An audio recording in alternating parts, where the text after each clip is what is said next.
All right, I gotta open up this video with a disclaimer. We don't have an official sponsorship from Colight, but they did, however, provide us with the products that you're going to see in this video. They provided them to us with the understanding that we would feature them on the channel. They did not, however, stipulate anything that we could or could not say about them, and there was no money exchanged in this agreement. And I guess you're probably wondering what they did send us.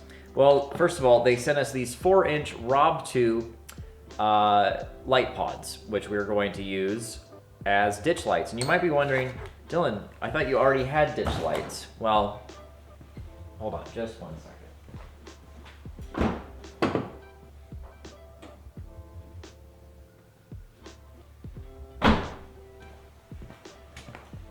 So as you can see, I'm not entirely thrilled with how well our aux-beam light pods have held up. This one working just fine. The other, not so much. So I'm not entirely thrilled with all of that. And of course, you might remember that we did make a video entirely dedicated to custom building some ditch light brackets for our first gen Sequoia that we made out of aluminum flat bar, and I've actually been pretty happy with those. They've held up pretty well. Some people have been curious to know, if they vibrate, and yes, they do a little bit, but honestly, it hasn't been enough to bother me, and they've been actually really sturdy throughout the past year that we've had them. However, the time has come to replace those. First of all, the lights being these Rob2 lights that we're going to use. And I must say, first of all, I think they look cool. These are definitely some of the coolest looking lights I've ever seen on the market. They've got a nice weight to them. Initially they feel quite a bit sturdier than the aux-beam pods. However, we are going to compare the light output of the aux-beam pods versus these, because I feel like a lot of people might be comparing these two products. The aux-beam being basically the most common choice you're going to find on Amazon versus the Rob2 lights, which I'm starting to see a lot more of, and I think a lot of people might be curious to know what the differences are there. The other products that Colight was kind enough to send over are these, what they call drill-free brackets. Basically, they're like a little clamp that you can mount up under the hood to hold your lights in place. That way you don't have to drill anything, or in our case, you don't have to rely on using the bolts under the hood in order to keep your light secure. This is a pretty clever design because, they're pretty much universal. You could stick them on anything, and we'll be curious to see how well these hold up, how rigid and how secure they are. But I'm excited about these because I'm thinking that they'll really reduce the profile of the lights that we have up there, and we'll be thrilled to let you guys know about these because I think these are going to be a hot item for a lot of people, given that ditch light brackets are not cheap to come by. These are inexpensive and they go on pretty much any vehicle you could want them to. And then finally, they did send us this wiring harness, and what's special about it is that it has these watertight connectors, which are in fact basically plug and play with these. So there's no soldering or crimping just to get the connection solid. We will, however, be soldering one part of this install, and that is going to be this right here, the button. You might remember that we have an actual ditch light button in our center console, so we'll have to solder this into that. The first thing we're going to do is we're going to compare the light output of the aux-beam to the Rob2 light, and then we'll get on with the installation. All right, now the way that we're going to compare the light output of this light versus the Rob2 is we're actually going to use a camera.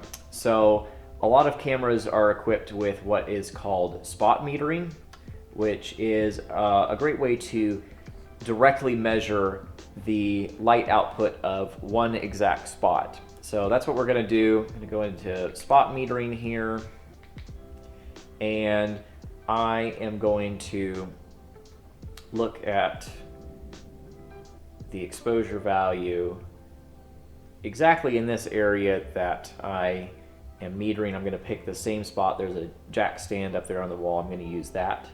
All right, so the light casted onto that particular jack on the shelf is giving us an exposure value of 1/60th of a second f2 and ISO 2000. So I'm going to take a picture of that.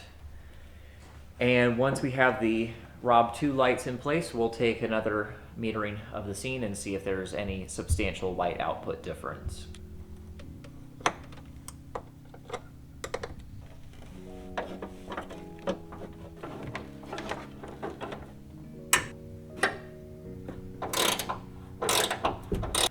All right, so these drill-free clamps are pretty straightforward. Basically, they just have like these little screws down here. They have an included Allen key, and you basically just place it where you want to and start to screw it in, and it will slowly clamp onto whatever surface it's mounted to.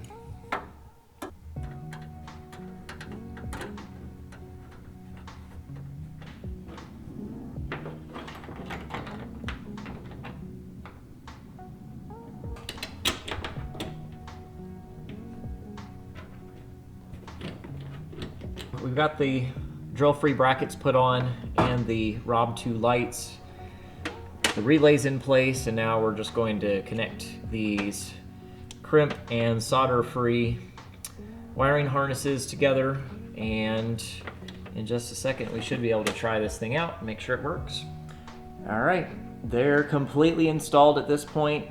I was really pleased with how easy they were to just plug into the wiring harness. There was no soldering to do there. I did solder in my custom button that's specifically for Toyotas of this generation.